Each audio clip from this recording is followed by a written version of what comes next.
ASEAN Bharat शिखर सम्मेलन में भाग लेने जाकार्ता पहुँचे प्रधानमंत्री नरेंद्र मोदी ने दक्षिण पूर्व एशियाई देशों से सहयोग बढ़ाने पर जिस तरह जोर दिया, उससे फिर यह स्पष्ट हुआ कि भारत अपनी एक्ट ईस्ट पॉलिसी को लेकर प्रतिबद्ध है। इसी प्रतिबद्धता के चलते भारतीय प्रधानमंत्री G20 सम्मेलन की तमाम व्यस्तता के बावजूद जकार्ता गए।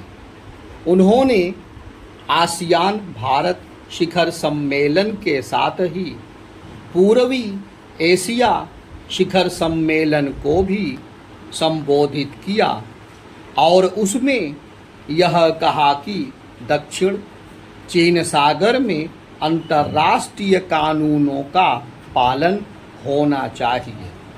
अभी तक भारत इस मामले में संयमित बयान देता रहा है, लेकिन यह संभवतः पहली बार है जब स्वयं भारतीय प्रधानमंत्री ने चीन को दो टूक संदेश दिया कि वह दक्षिण चीन सागर में मनमानी नहीं कर सकता।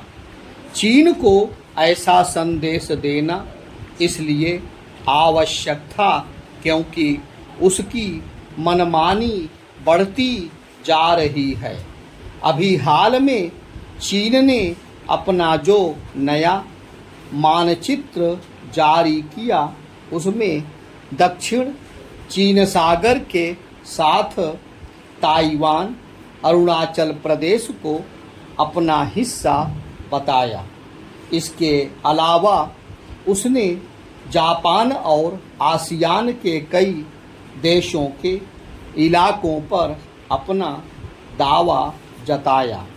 एक के बाद एक देशों ने जिस तरह चीन के नए नक्शे को खारिज किया, उससे यह स्पष्ट है कि उसके अतिक्रमणकारी रवैये से परेशान देश एकजुट होना शुरू हो गए हैं।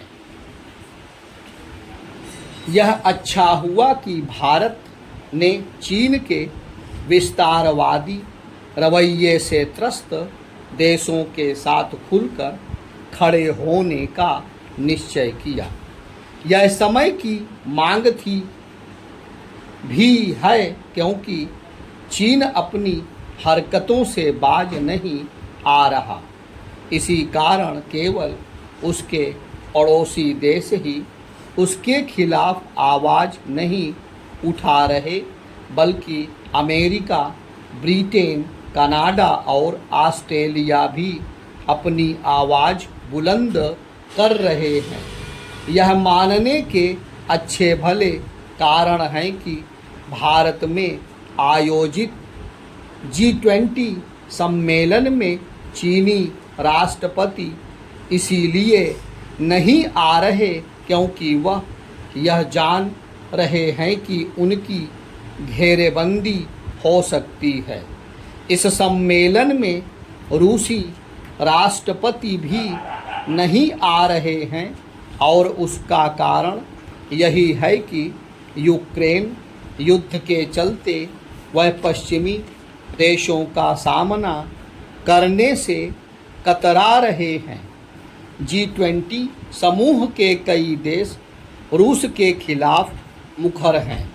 फिलहाल यह कहना कठिन है कि रूस और चीन के प्रतिनिधि इसमें भागीदार बनेंगे या नहीं कि G20 सम्मेलन का कोई साझा घोषणा पत्र जारी हो, लेकिन यह तय है कि G20 सम्मेलन का कोई घोषणा पत्र जारी हो।